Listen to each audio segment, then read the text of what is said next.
By this, by understanding this way towards faithfulness in all these fields, and the legal, the intellectual, the spiritual, the social, and the environmental, and even the cultural are part of this overall understanding of reform. When it's then at the end, what is the ultimate goal? And we had recently a discussion with Sheikh Al-Qardawi in one of our seminars, and many other scholars were there. Sheikh Al-Raisuni was there as well, and some of the colleagues. We were talking about this, and we had an interesting discussion. If you have, if you study the philosophers, the Western philosophers as well as the Muslim philosophers, for example, if you go to Socrates, Plato, Aristotle, the very old Greek tradition, and then you come to Al-Kindi, Al-Farabi, up to even the one who rejected philosophy, but with a very deep philosophical input in his work, is Abu Hamid al-Ghazali, Ibn Rushd and others. You see that they were trying to get what is the ultimate goal. And some are saying, what we are trying to achieve is a sa'ada, felicity, happiness. And others saying no. And for example, Shaykh Al-Qardawi was saying, I would prefer the word of falah. And falah is success, is salvation, and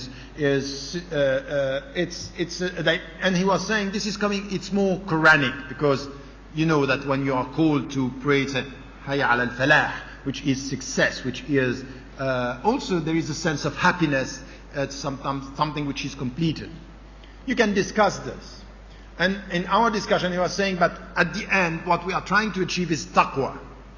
And you know that we have a problem translating taqwa in English or in European languages. It's very difficult. Even, is it damir? We had discussion between scholars about, is it the same as damir? I say no, taqwa is something which is piety, it's God's fear. Muhammad Asad in his translation is saying no, it's God consciousness, that you have this consciousness that God is here, and the Prophet ﷺ said hahuna taqwa. It's a very deep concept. But what do we want to achieve? Is it taqwa at the end?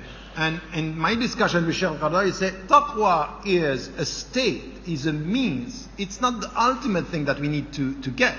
In fact, what we are trying to get, everything in the Quran, and even starting with the very essence, the very meaning of Islam, has to do with something that we are trying to get in our life.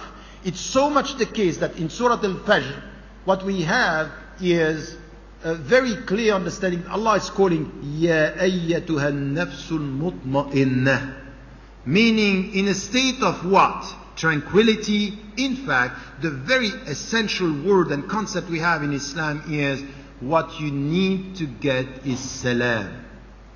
Salamat al-nafs, which is inner peacefulness.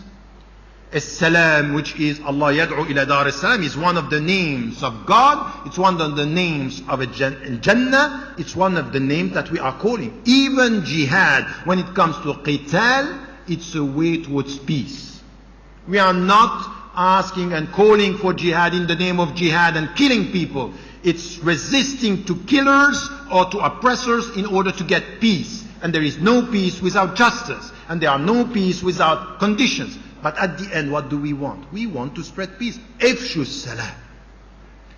Idkhulu fi silmi kafa. Enter in Allah's peace with all your heart, your mind and everything. So the ultimate message of Islam is about peace. This is what we want. We are agents of peace. And we resist for peace. And we reform for peace. And what we do, it's all for peace. Inner peace.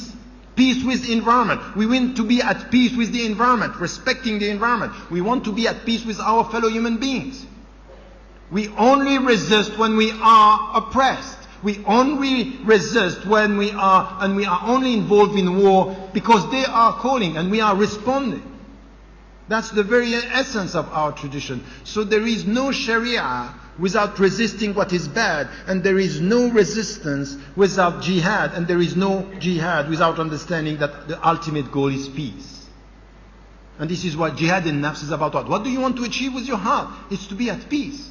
It's to feel with peace, which is one of the names of sa'ada, which is one of the names of falah. And if we get this overall understanding, we come now with a very deep understanding of reform in Islam.